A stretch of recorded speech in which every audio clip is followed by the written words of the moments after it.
우리 한번 말씀을 보겠습니다. 열왕기상 19장 1절부터인데요 8절까지입니다. 549쪽에 있고요. 열왕기상 19장 1절로 8절인데요 어제와 같이 교회 와서만 성경 읽는 분들을 위해서, 아시죠? 교회 오셔서만이 성경 읽는 분을 위해서 합독해서 읽겠습니다. 시작. 아합이 엘리야의 무릇 행한 일과 그가 어떻게 모든 선지자를 칼로 죽인 것을 이세벨에게 고하니, 이세벨이 사자를 엘리야에게 보내어 이르되 내가 내일 이맘때에는 정녕 내 생명으로 저 사람들 중 한 사람의 생명 같게 하리라. 아니하면 신들이 내게 벌 위에 벌을 내림이 마땅하니라 한지라.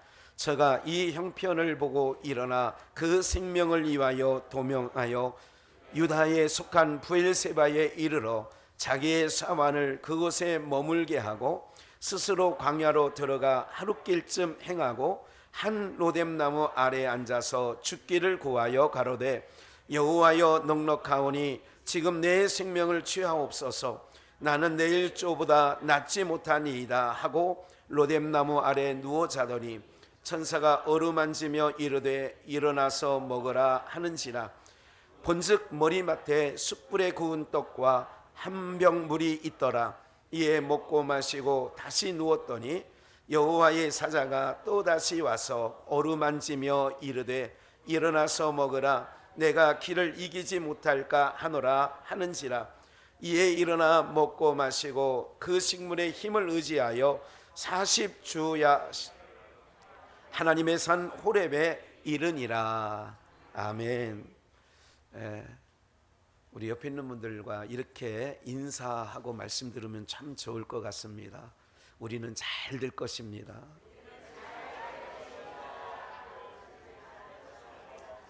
아니 그렇게 한꺼번에 막 이쪽 저쪽 다 해버리면 제가 한 번 더 알려드리려고 하는데, 아니 뭐 동서남북으로 하지 말라고 했잖아요. 옆에 분이라 그랬잖아요. 옆에 분. 예. 이제 다시 뒤에 분에게, 그럼 앞에 있는 분은 뒤에 분에게 이렇게 인사합니다. 앞으로는 더 잘 될 겁니다. 마지막 인사 3-4번은 해야 되잖아요. 옆에 있는 분을 눈을 바라보시면서 이렇게 인사했으면 좋겠어요. 성도님을 뵈니, 이제 여기는 목사, 권사 뭐 다 직책은 성도입니다. 성도님을 뵈니 주님을 뵌 듯합니다. 시작.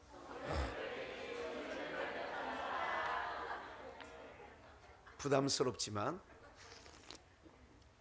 훨씬 좋죠.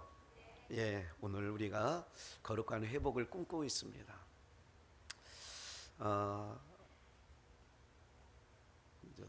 여러분들이, 제가 여러분들에게 꼭 기억하셔야 될 것은 제가 먼저 회복되고 제가 먼저 치유가 돼야 되지 않나, 하나님께서 그런 사인이 온 것 같다 생각하고, 그러면서 먼저 우리 공동체에게, 그리고 우리 모인 형제 교회들 모두에게 정말 시대가, 어제도 잠깐 저녁에 말씀드렸습니다마는 시대가 너무 아픈 시대를 살고 있습니다.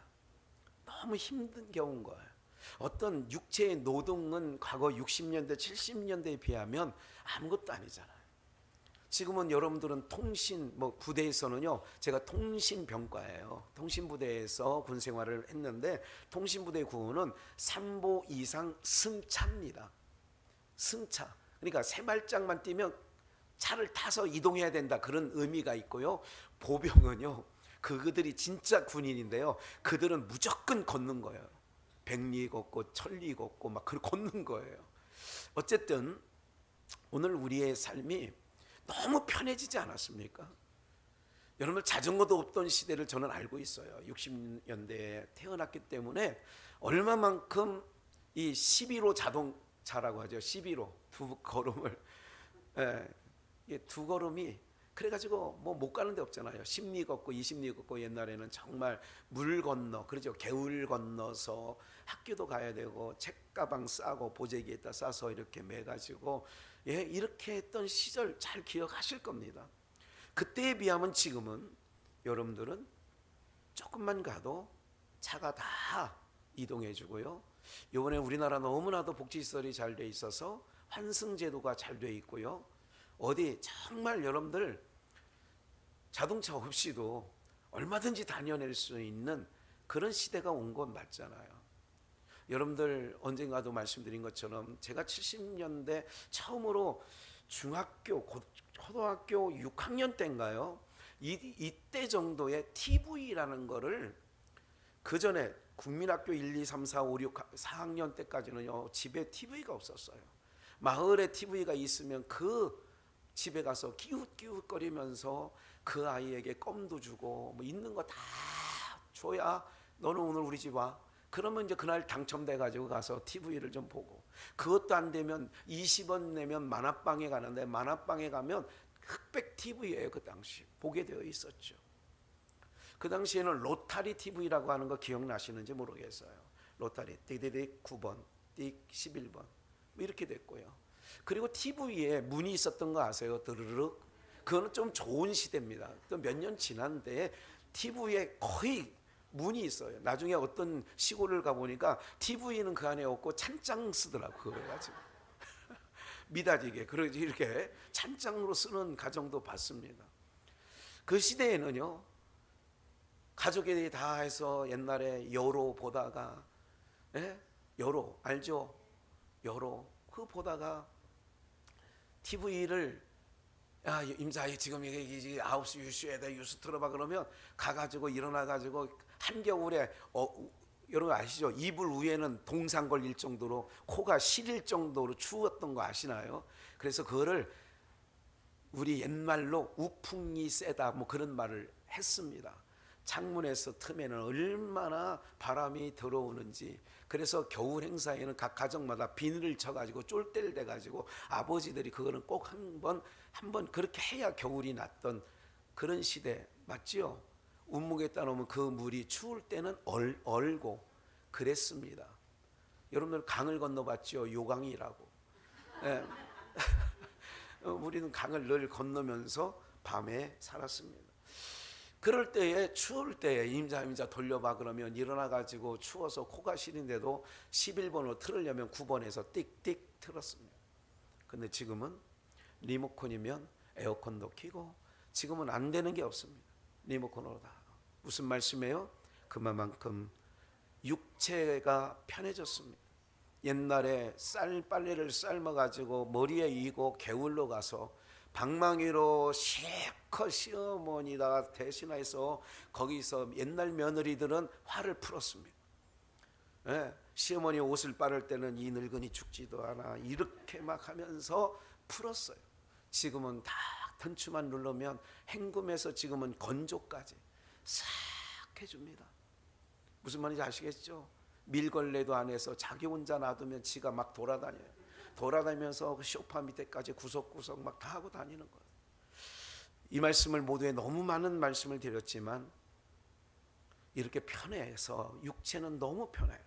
먹는 거는 과거에는 보리밥에 고추장 쓱 비비면 인한박에 비벼서 그것도 방 안에서 못 먹고 장독대에서 먹고 그냥 그렇게 해서 먹고 만 거지요. 방구는 그날 가스로 방 안에는 가득 채워져서 메탄가스 그렇죠? 그렇게 했던 시절을 기억하시나요? 그런데 그때는 서로를 위했어요. 자녀들은 부모를 위했고 부모는 자녀를 위했습니다. 서로 동기간의 우애가 있었습니다. 그런데 지금은 어떤가요? 지금 말씀드렸듯이 이렇게 편한 세상에 왔는데도 저는 그런 생각을 했어요. 그 아우디 바닷속에 빠지지 말고 그 아우디 이게 찾았답니다. 들어간 일가족 바닷속에 들어가 있대요. 다 죽었겠죠. 근데 나는 그 생각했어요. 그 아우디 그냥 팔고 카드값 빨리 내고 좀 그러면 좀 웬만하면 살지 이 생각을 해봤어요. 그렇죠? 그런데 방값도 내지 말고 죽지. 250만 원이나 6일인가 8일을 머물렀는데 250만 원 결제도 했대요. 아이고 여러분들 뭐 굉장히 아까운 거예요. 돈이 아까운 거죠 지금요. 이런 생각을 해봅니다. 하나님이 없는 우리의 몸 안에 누가 사냐고 중요하지요. 계집에는 개가 삽니다. 양계장에는 닭이 삽니다. 외양간에는 소가 삽니다. 우리는 몸집이라고 합니다. 몸집에 주의 성령이 거할 때만 사람이고요, 주의 성령이 그 안에서 나오면 그거는 인간이고 짐승화됩니다. 이성 없는 짐승 같다, 이렇게 성경은 말하고 있습니다. 그래서 자기 좋아하는 대로 살도록 로마서 1장에는 방종하도록, 방임하도록 하나님이 그냥 내버려뒀다. 근데 오늘 우리는 하나님이 간섭하시는 인생이 됐으니 얼마나 복이 되겠느냐 말이죠. 오늘 저는요, 거룩한 회복이 뭘까 고민을 많이 했어요. 어제 말씀은 이사야 말씀을 통하여 거룩한 회복과 치유는 단 한 가지, 하나님께서 내 백성을 위로하라 위로하라, 40장 1절에서 내 백성을 위로하라. 그럼 그 내용을 보니까 내 아들 보내주는 게, 예수를 보내서 예수를 만나는 게 죄와 허물 가운데 죽은 인생들의 위로들란 말이죠. 어제 비유에 말씀드렸죠. 제 목회하면서 두 돌배기를 아산병원에서 장례식을 치르면서 그 부모에게 어떻게 위로하겠느냐고요. 위로할 수 없습니다. 근데 예수만이 그 인생의 위로가 될 수 있습니다. 그래서 하나님께서 내 백성을 위로하라 해놓고 누구를 보내느냐? 아들을 보내주겠다는 약속이 이사야 40장의 말씀이었죠. 그래서 예수님을 만난 자마다 신약 성경에 와서 모두가 위로받습니다.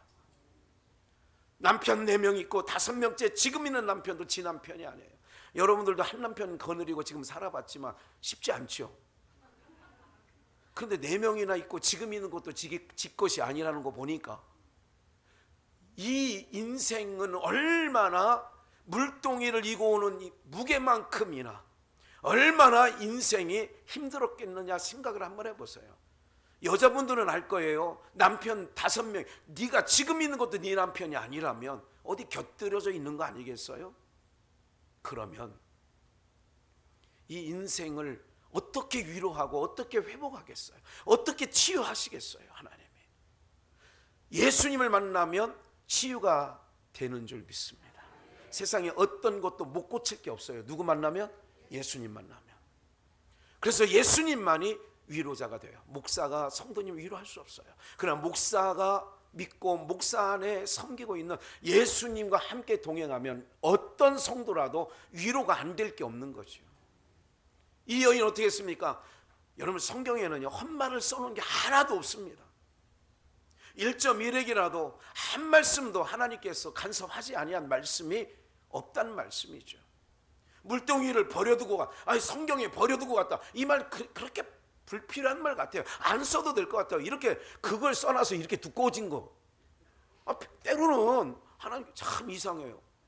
마태복음 5장 2절 예수께서 입을 열어 가르쳐 가라사대. 그럼 누구는 말할 때 입 열지 그러면 그렇잖아요. 근데 거기에 입을 열어라는 말이 꼭 써 있어요.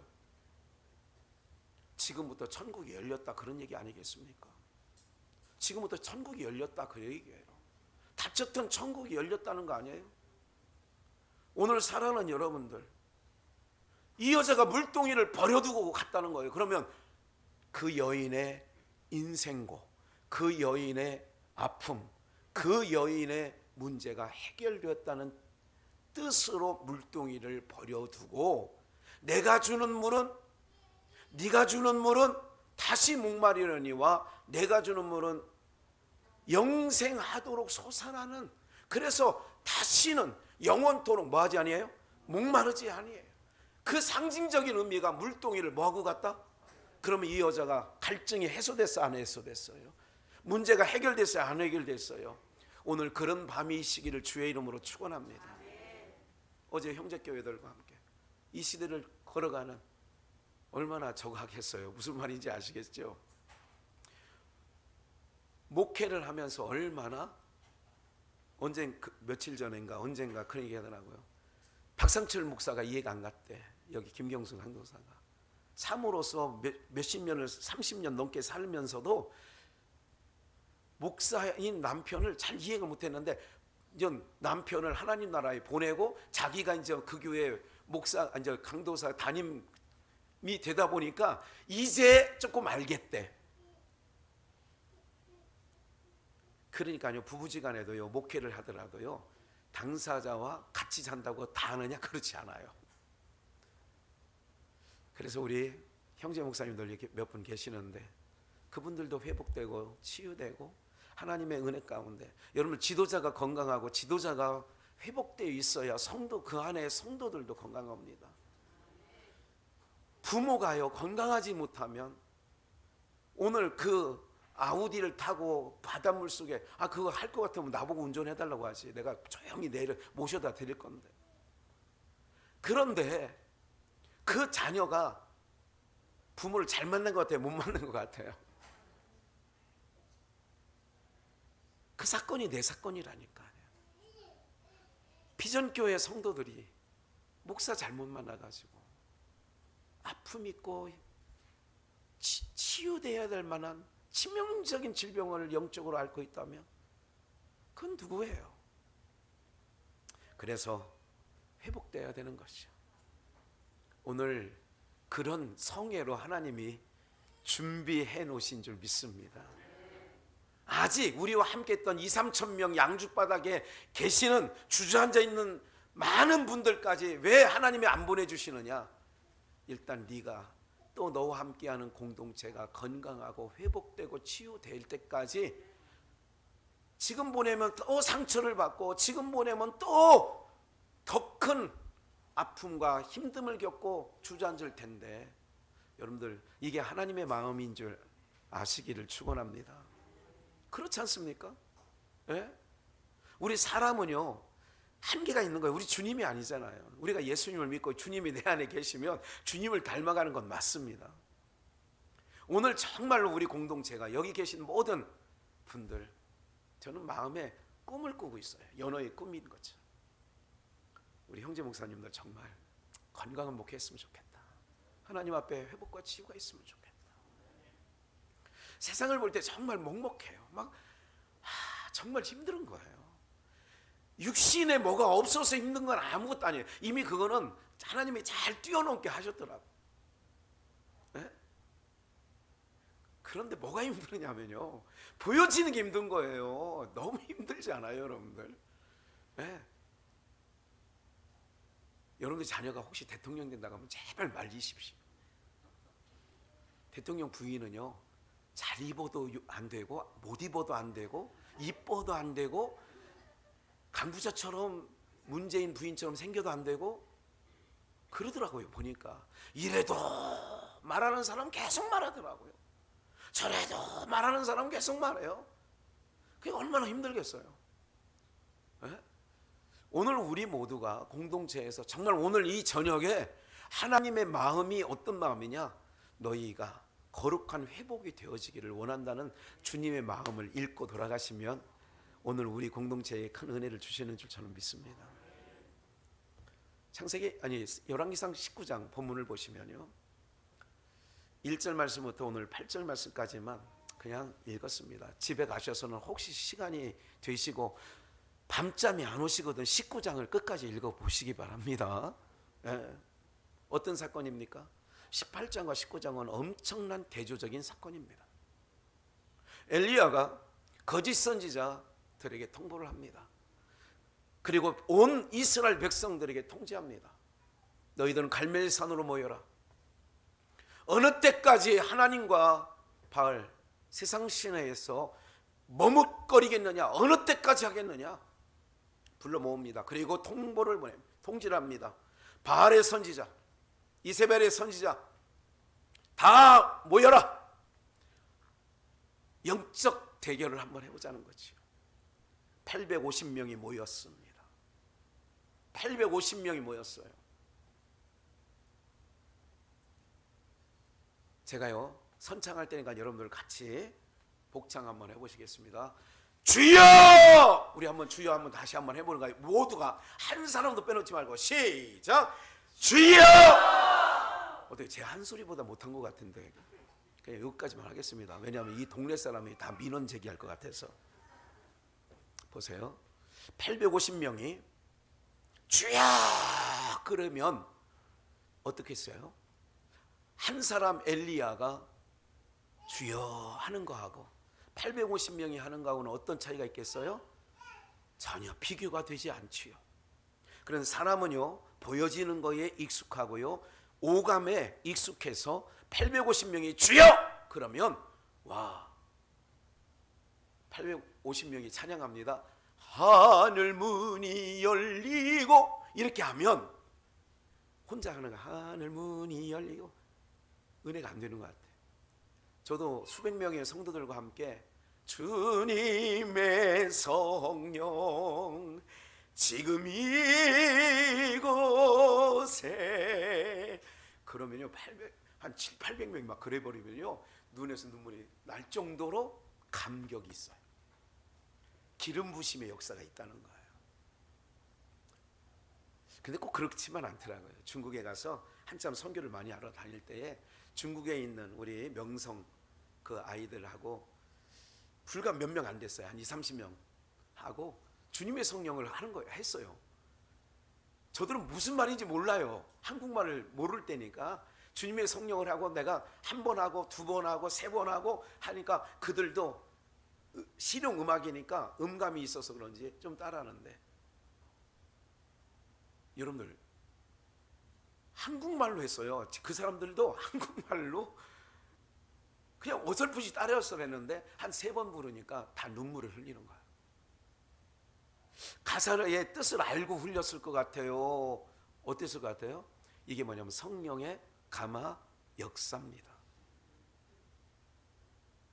850명이 여러분 10분 하다 아니에요? 1시간 아니에요? 반나절이 지나갑니다. 그리고 시간이 더 흘러서 오후가 됩니다. 옆에서 엘리야 선지자가 깐죽거립니다. 야, 어떤 사건인지 아시니까 말씀드리는 거예요. 여기 19장이고 18장을 또 궁금하면 18장 읽어보세요. 집에 가셔서 500원 내지 말고. 나무로 단을 쌓고 소를 2마리를 올려놓고 한쪽 850명이 하늘에서 불이 내려와서 이 단을 태우는 그런 내기를 한 겁니다. 쉽게 얘기하면 누가 진짜 너희 850명이 믿는 하나님이 진짜냐, 내가 믿는 하나님이 진짜냐. 너희가 먼저 해봐라. 850명이 먼저 하는 거예요. 엄청나게 시간이 지날수록 조급함이 오지요. 그럴수록 더 큰 소리를 지르고 심지어 칼을 가지고 자기 몸을 자해를 합니다. 찢어요, 막 자기를. 그래서 피가 난자하고 이러면서까지도 시간이 흐르니까 안 나와요. 안 내려와요. 엘리야가 무릎을 꿇고, 여러분들 무릎을 꿇었어요. 무릎 사이에 머리를 넣었다고 그랬어요. 비만하지는 않았던 것 같아요. 무릎 사이에 머리가 들어가려면 비만하지는 않아야 돼요. 적어도 아랫배가 없어야 돼요. 그리고 기도를 시작합니다. 무릎 사이에 머리를 넣고 기도를 하면 소리가 날까요, 안 날까요? 안 납니다. 제가 80년대 초반에 학생들을 데리고 수련회 가서 실험을 해봤습니다. 2박 3일 동안에. 오늘은 엘리야 기도 해보자. 무릎 꿇어. 그리고 다 무릎 꿇게 하고 무릎 사이에 머리 넣어. 머리 놓고 지금부터 기도하는데 주여 한번 부르자. 주여. 소리가 안 나와. 끙끙대. 오늘 여러분들, 그런데 엘리야의 세대에 불이 떨어졌어요. 그리고 나서 그 거짓 선자들이 다 칼로 죽이라고 엘리야가 그럽니다. 다 죽여요. 그럴 때 오늘 본문 19장 1절부터 이세벨이 엘리야에게 사람을 보냅니다.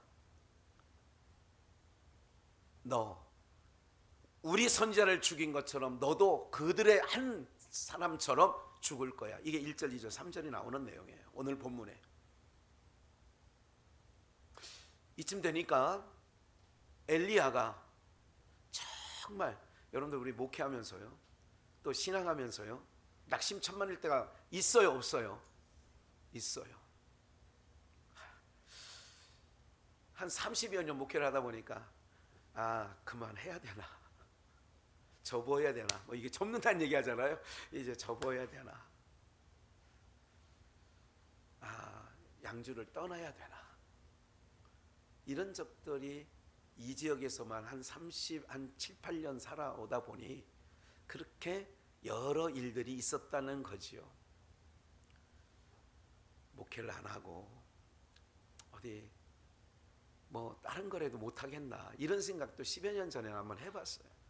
운전 잘하니까 뭐 택시 운전도 할 수 있을 것 같고 뭐 이런 생각도 해봤습니다. 얼마 전에 한 3년 전인가 2년 전에는 현진해법을 지금 살 때니까 거기 와서 카카오 뭐 이게 있어요. 카카오, 여러분 카카오톡 아시죠? 카카오톡에 카카오 뭐가 있는데 대리, 카카오 대리. 그러면 내 차로, 그때만에 SM5가 있을 때인데 그 차로 술 먹은 사람들이 호를 부르면 가면 되는 거예요. 그걸 등록을 해서 이제 밤에, 내가 이제 밤에 강하니까 밤에 뭐 얼마든지 뭐 운전이야 뭐 내가 졸다가도 운전대만 잡으면 안 졸리는 사람이니까 그렇게 해서 등록도 한번 해놓은 적이 있어요. 그게 한 2년 3년 전인 것 같아요. 한번 밤에는 성도들 모르게, 코로나가 때문에 새벽 예배도 안 드렸을 때니까 아는지 모르는지 몰라도 상관이 없잖아요. 그때가 보세요. 로뎀나무 아래, 본문을 한번 보여주시면 이렇게 나옵니다. 4절, 스스로 광야로 들어가 하룻길쯤 행하고 한 로뎀나무 아래 앉아서 죽기를 구하여. 로뎀나무라는 말 아시죠? 예뻐요 안 이뻐요? 로뎀나무라는 말 저기 글귀가 이쁘죠? 허선숙 성도님 이쁘죠? 네? 근데 로뎀나무라고 하는 말은 짓지 마시라고요. 로뎀나무라는 뜻을 어원적으로 찾아보니까 시궁창이더라고요. 네, 로뎀이란 뜻이 시궁창. 네. 그러니까 여러분들 스스로 강야에 들어가 가지고 로뎀나무 아래서 죽기를 구하는 거예요. 얼마만큼 삶이 힘들고 얼마만큼 내 앞에 닥친 환경이 얼마나 큰 위기였으면, 그래서 자살하는 사람들이 다 그런 거 아니겠어요? 이렇게 인생 살아서 뭐해? 더 이상 소망이 없어? 나만 죽으면 되는데 내가 죽고 나면 이 몇 살밖에 안 된 아이는 힘들지? 그러니 같이 가야지? 이렇게 되는 거 아니게요?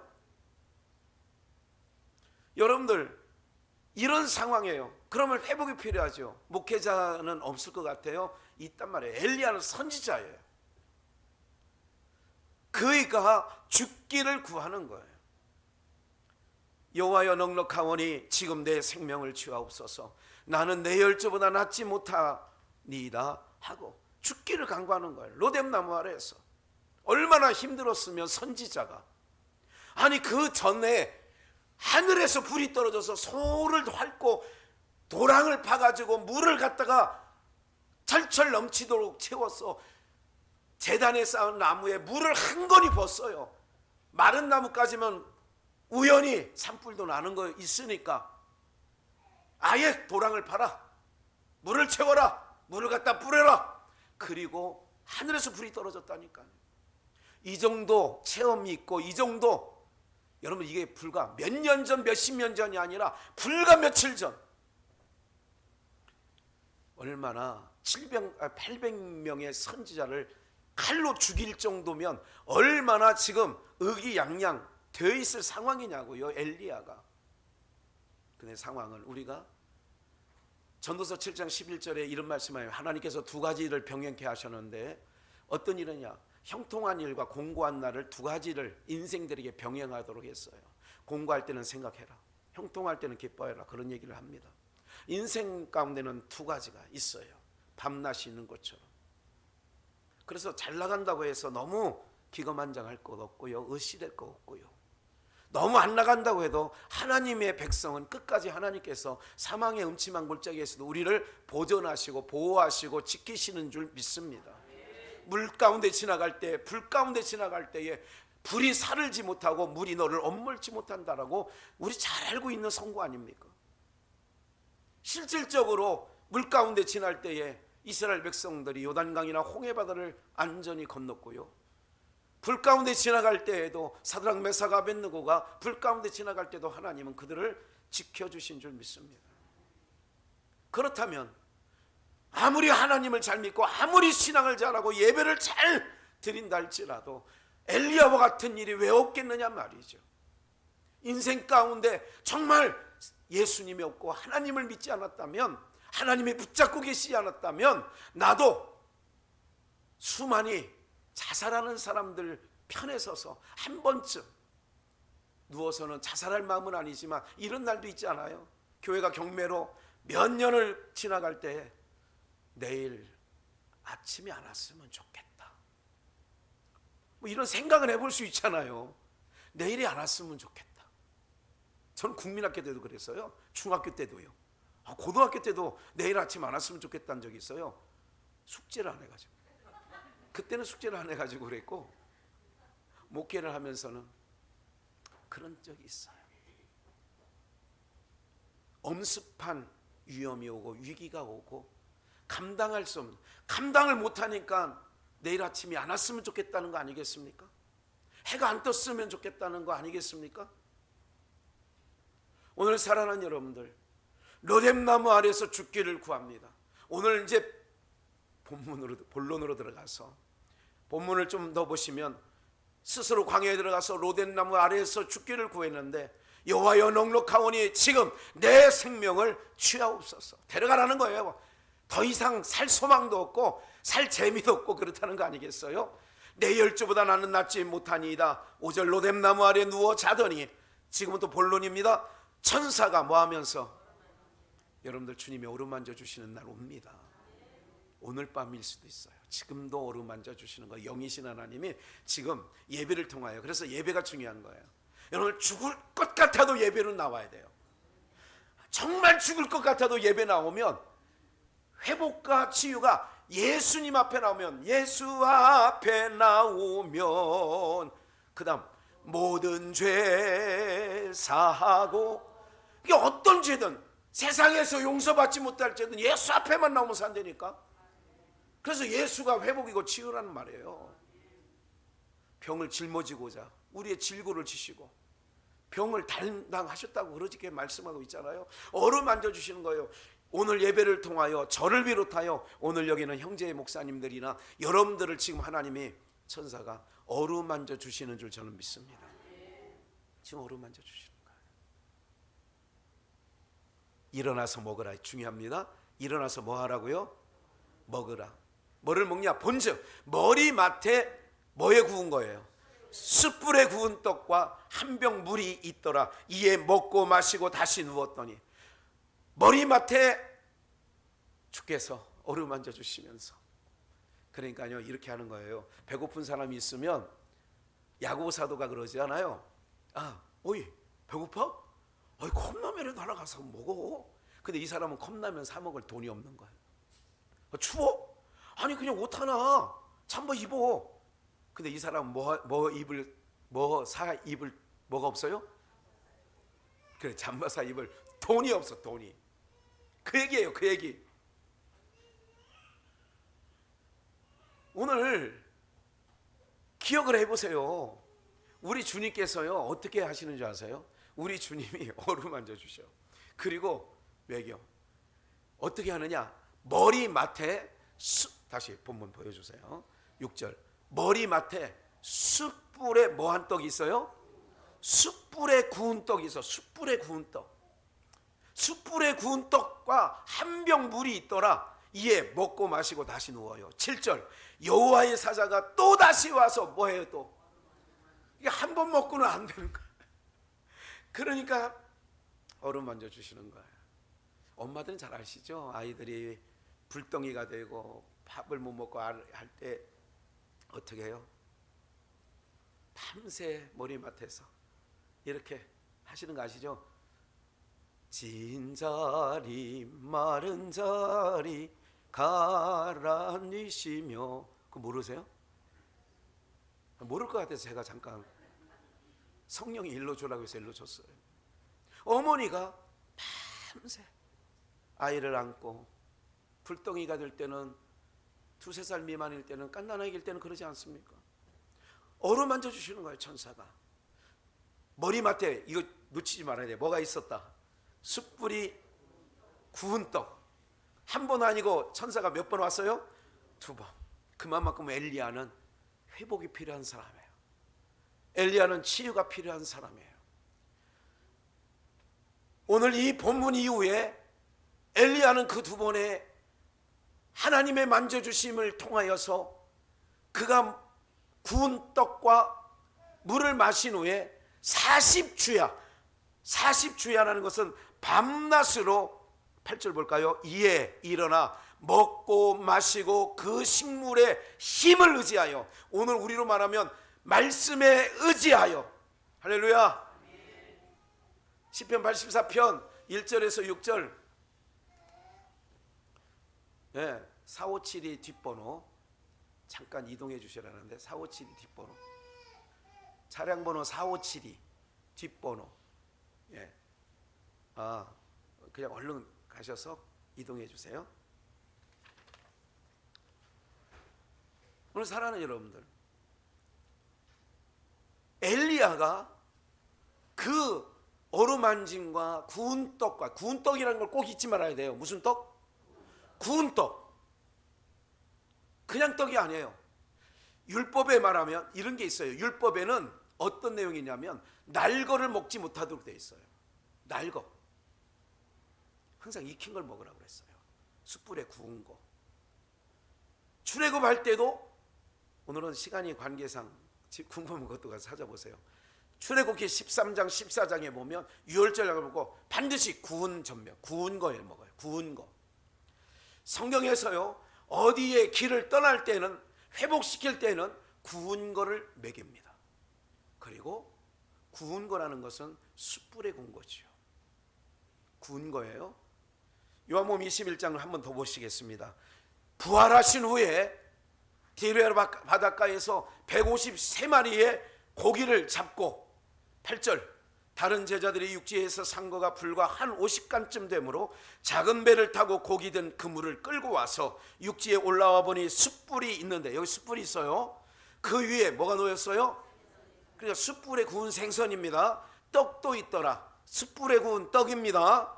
10절, 예수께서 가라사대 지금 잡은 생선을 좀 가져오라 하시는데, 시몬 베드로가 올라와서 153마리가 있고 그물은 뭐하지 않았어요? 베드로가 그물을 끌어올렸는데 그물이 뭐하지 않았어요? 누가복음 5장에 말씀에 의지하여 내가 그물을 내린다고 해서 2배 가득히 잡을 때는 그물이 뭐하였다? 찢어졌다. 율법을 상징하는, 율법은 담을 수 없는 거예요, 우리를. 그래서 복음은 우리를 담아내는 거예요. 그래서 복음은 담고 우리를 어떻게 하냐, 안고 하나님께로 가는 거예요. 그런 의미를 갖고 있어요. 그물이 찢어졌다 안 찢어졌다 괜히 써놓은 거 아니라니까. 성경은 계속 본문 보여주시고, 숯불이 있는데 153마리. 근데 12절, 예수께서 조반을 먹어요. 또 중요한 게 있어요. 조반이 있어요. 예수님이 십자가에 잡혀 죽으시던 날 밤 유월절 마지막 만찬을 뗄 때는 만찬이에요. 만찬은 뭐예요? 아침, 점심, 저녁. 저녁이에요. 근데 부활하신 후에는 뭐를 먹는다고요? 조반을 먹어요. 조반을 먹어요. 부활하신 후에는 생선은 어디에 굽다? 숯불에 굽다. 구운 거예요. 떡은 같이 있어요, 숯불 위에. 그러면 고로 당신이 누구냐 감히 묻는 자가 없더라.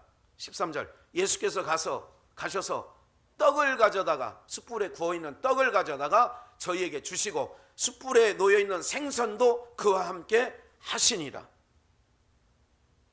기왕에 찾아서 읽었으니까 한 번 더 좀 넘어가서 끝부분에 룻기서를 한번 보고 말씀을 결론 맺겠습니다. 2장 8절입니다. 룻기서 2장 13절부터 볼까요? 13절. 룻이 가로되 내 주여 당신께 은혜 입기를, 보아스에게 하는 말입니다. 이불을 덮고 보아스가 자는 잠자리에 그 이불로 들어갔죠.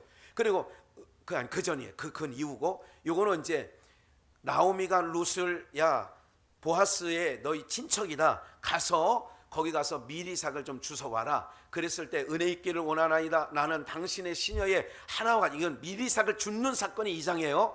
못하나 오나 당신이 이 시녀를 뭐 하시달라고요? 위로하시고 마음을 기쁘게 하는 말씀을 하셨나이다. 계속 식사할 때, 이제 식사가 나와요. 보아스가 룻에게 이르되 이리로 와서 떡을 머무며 내 떡 조각을 초에 찍으라. 룻이 곡식 빼는 자 곁에 앉으니 그가 무슨 음식이에요? 볶은 곡식을 주매 룻이 배불리 먹고 남았더라. 이제 끝. 결론 맺게요. 이어질게요. 다. 엘리야가 죽기를 원했고 로뎀나무 아래에서 죽기를 할 때 천사가 와서 어루만지면서 구운 떡과 물을 마시라. 2번 반복하고, 그리고 나서 40주야를 하나님의 산 호렙까지 가서 세미한 음성 가운데 하나님의 말씀을 듣고 이제 그가 사역을 할 때에 엘리사에게 가서 기름을 부어 선지자가 되게 하고 뭐 이런 사건들이 그 후에 나옵니다. 그러면 예수님께서도 부활하신 후에는 조반을 먹습니다. 돌아가시기 전에는 석식을 먹습니다. 만찬을 하는 거예요. 그러니까 이건 무슨 말이냐, 진정한 회복과 치유가 되려면 세상의 어떤 말로도 위로가 된다 안 된다? 세상에 있는 것으로는 위로가 안 돼요. 회복된 것 같지만 회복되지 않습니다. 치유된 것 같은데 치유가 안 돼요. 사람의 말은 그렇습니다. 항상 언저리가 남아 있습니다. 그런데 성령께서 오늘 숯불에 구웠다, 구운 떡이다, 이 모든 것은 뭐냐? 예수 그리스도께서 부활하신 후에 조반을 먹을 때 숯불에 구운 떡을 먹은 다음에는 예수 그리스도를 증언할 때 제자들이 뭐를 증언하냐면 부활을 증언합니다. 사도행전에 보면 예수 그리스도가 부활하셨다는 이야기를 사도들이 온 동네 가서 전파하니까 바리새인과 서기관과 대제사장이 그를 잡아다가 사도행전 4장 5장에 보면 그들을 끌어다가 다시는 도무지 예수 그리스도가 사망에서 부활했다라고, 죽음에서 부활했다고 이야기하지 마라. 매를 치고 그들을 엄히 다스린 다음에 내보내요. 그런데 나가면 부활복음을 전해요. 이게 바로 뭐냐면 진정한 죄와 허물 가운데 죽은 인생 가운데 진정한 회복이 뭔지 아세요? 진정한 치유가 뭔지 아세요? 부활입니다. 숯불에 구웠다라고 하는 의미는 여러분 성령의 인치심, 성령의 감화 감동이에요. 성령의 감화 감동된 설교는 나름식이 아니에요. 가끔 신학교에 교회는 안 하면, 목회는 안 하면서 박사학위를 받는, 공부 많이 했겠죠. 그분들의 설교는 어떤 의미에서 평가하는 게 아니라 다 그렇다는 건 아니지만 나름식과 같은 거예요. 오늘 목사님들이 강단에 선포되는 거는 숯불에 구운 음식과 같은 음식이에요. 이 음식을 먹으면 세상의 모든 상처와 힘듦 속에서 그 성령의 말씀하시는 구운 음식, 즉 감화감동, 그 하시는 말씀이 여러분들을 진정한 회복과 치유의 길로 우리를 이끌어 가게 되는 줄 믿습니다. 그래서 구운 떡을 엘리야에게 먹이는 거예요. 볶은 음식을 룻에게 보아스는 먹이는 거예요. 무슨 말인지 아시겠어요? 제자들에게 구운 생선과 숯불에 구운 떡을 먹이는 거예요. 먹고 났더니 어떻게 되느냐? 힘을 얻어서 죽기를 간구했던 그들이 회복되어서, 회복, 이게 거룩한 회복이란 말이에요. 거룩한 회복과 치유가, 그래서 우리를 진정한 치유는 하나님의 말씀을 들을 때 그냥 듣는 게 아니라 꼭 앉아서 다른 기도하지 마시고 예배 전에는, 말씀 듣기 전에는 꼭 이렇게 하나님, 성령 하나님이 지금도 우리 교회에 이 시간 운행하여 주시어서 내 마음을 감화 감동하여 주시고, 말씀을 전한 우리 담임 목사님에게도 성령의 인치심에 감화 감동하시는 말씀, 즉 구운 말씀이에요. 나름식이 아니라 말씀을 그대로 갖다가 하면요, 안식교 구원 없습니다. 안식교, 그게 나름식이란 말이에요. 신천지 나팔절, 무슨 우리는 초림절, 뭐 초실절, 칠칠절, 오순절, 뭐 현수막 붙이고 안상홍 교회나 다 써붙이고 다니잖아요. 이게 나름식이란 말이에요. 나름식. 그 날것 먹으면 죽는단 말이에요. 율법에 나름식 먹지 말라고 했더니 날거. 어떤 음식? 구운 음식, 볶은 음식. 이건 뭐냐? 성령의 감화감동 역사하시는 말씀이 오늘 우리를 치유하고 회복시키고 마침내 우리를 하나님 나라로 이끌어 가시게 되는 줄 믿습니다. 그 말씀이 이끌어 가는 거예요. 성령의 그래서 인도하심, 성령의 견인차가 끌고 가, 고장난 차를 끌고 가듯 성령님이 오늘 우리를 견인해 가는 거예요. 어디로? 아버지 나라로. 그러면 이 땅에 의로운 심령이 날마다 소돔성에서 살면서 상한 루시, 세상만 볼 때, 뭐 노래도 있잖아요. 사람을 보며 뭐를 볼 때? 세상을 볼 때 뭐가 없어요? 그걸 알면서도 계속 세상에 끼웃끼웃거리잖아요. 우리가 나의 하나님 그분을 뵐 땐 나는 만족하겠네. 동남풍이 불어도. 사랑하는 여러분들, 힘든 거 알아요. 어려운 것도 알아요. 따라오기가 힘에 부친 것도 알고 있다고요. 이 목회의 여정이 가야 할 길이 만만치 않다는 걸 우리 아버님이 알고 계시기에 어린 아무것도 모르는 아들 삼형제에게 너희는 신학교 가지 마라 그렇게 말씀하신 것 같아요. 걸어보시니까 만만치 않거든요. 정말 돌아갈 수는 없지만 제가 지금 여기까지 와보니까 돌아갈 수 없어요. 돌이킬 수 없어요. 손에 쟁기 잡은 자가 뒤를 바라보면 내게 합당치 않다라고 누가복음에 말씀도 하셨어요. 소돔성을 떠나온 롯의 처가 뒤돌아보아서 망했지요. 오늘 사랑하는 여러분들, 그래도 가야 될 길이기 때문에 성령의 감화감동 구운 떡, 볶은 음식을 먹게 되면 하나님이 이 거친 세상 마음에 상함이 있다 할지라도 그때그때 우리를 위로해 주시는 줄 믿습니다. 그때그때 우리를 회복시켜 주시는 말씀이, 그래서 예배 가운데 내가 죽을지라도 예배 나와야 돼. 내가 정말 기어서라도 나와야 돼. 그래야 회복이 되고 그래야 치유가 된다니까요. 몸뚱어리 상한 거는요, 가서 째고 그 안에 있는 고름을 빼든 뭐 암덩어리를 꺼내든 째고 이렇게 하면 돼. 근데 뭐가 문제냐? 여러분, 세상에서도 정신적인 문제가 왔을 때는 힘들어 안 힘들어? 가족이 다 힘들다니까. 가족이 다 피폐해져. 근데 영적인 거는요, 이 방법밖에 없어요. 하나님께로 가까이 오는 방법밖에 없다니까. 여기 오는 것밖에 없어요. 찬양의 능력이 얼마나 대단한지 아세요? 제가 아까 주의 보혈 뭐 있다, 능력이 또다. 제가 이 찬양 부르면요, 머리 아픈 게 날아간다니까. 노래 부르니까 뭐 치유가 안 일어나지요. 누가 갖다 손 얹고 무슨 뭐 갖다가 뭐 막박을 쳐야 무슨 뭐 뒤로 넘어져야 뭐가 일어납니까? 그거 아무것도 아니야. 그건 현상학적으로 나오는 건 아무것도 아니래. 그거 다 쓸데없는 짓거리예요. 뭐냐? 여러분들이 하나님의 입술을 조아릴 때에 주의 보혈, 유월절 양, 어린 양을 볼 때 설주와 임방에 바른 걸 죽음의 사자가 6월 뛰어넘어가는 거예요. 믿음을 갖고 부르는 거예요. 그래서 노래하지 말고 찬양하자는 거예요. 네? 힘들고 아플 때마다 찬양할 때 목사님 보혈 찬양 좀 해주세요. 그래?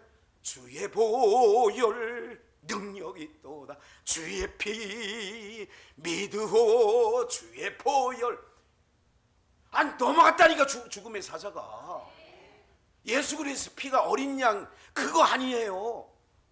그럼 우린 발리워져야죠. 그러면 주님 때문에 힘이 나는 거예요. 세상 어떤 것 갖고 지금 뭘 갖고 힘을 내겠어요. 그래서 목사는요, 말씀 주실 때 얼마나 힘이 나는 줄 아세요? 내일 새벽에 어떤 말씀 전할까 아직도 백지입니다. 무슨 시나리오가 있고 무슨 뭐 계획 있는 거 없어요. 없어요. 딱 제로입니다. 지금까지도. 내일 저녁에 어떤 거 할지 제로입니다. 제로. 오늘도 제로 상태예요. 지금도 제로 상태에서 하나님이 채워주셔서 이렇게 하는 거예요. 볶은 음식을 먹으니 여러분의 심령이 감각이 있어지지 않습니까? 볶은 음식을 먹으니 이 세상 이길 힘이 생기지 않습니까? 소망이 보이지 않습니까? 여러분들 오늘 기억하시고 정말 여러분들 거룩한 회복과 치유가 있기를 주님의 이름으로 축원합니다. 우리 사랑하는 형제 목사님들, 정말 우리가 가는 길 쉽지 않지만 우리 동무이잖아요. 길동무, 어깨동무 하면서 가는 거죠. 뚜벅뚜벅 가다 보면 주님 만나지요. 이 길 끝에서 주님 반드시 저는 만날 줄 믿습니다. 땅 끝에서 누구를 배워요? 주님을 배우리. 주께 드릴 열매 가득 안고 땅 끝에서 주님을 만나리. 주께 드릴 노래 가득 안고. 우리 형제 목사님들 주님이 이렇게 하실 거예요. 잘했다. 김경순 잘했다. 그리고 이렇게 말합니다. 주님이 꼭 고맙다.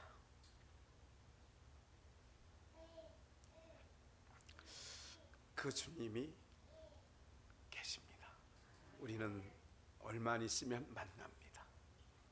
어제 말씀했죠. 마지막 히브리서의 말씀에 잠깐 후면 오시리라. 왜요? 우리 때문에 빨리 이 더러운 세상에서 우리를 빼내시려고 잠깐 후면 오시리가 오실 것이다. 우리 눈에선 머리를 닦으시고 눈물을 닦아주시는 우리 신랑 되시는 예수님이 우리 눈앞에 밝히 보이고, 이 길 끝에서 그 신랑 주님 만나면 이 세상에서 당하는 모든 세상에서 당하는 환난 고초 많으나 이길 힘을 주시니 주여 감사합니다. 할렐루야. 우리 모두에게 놀라운 하나님의 회복과 치유가 있기를 주님의 이름으로 축복합니다.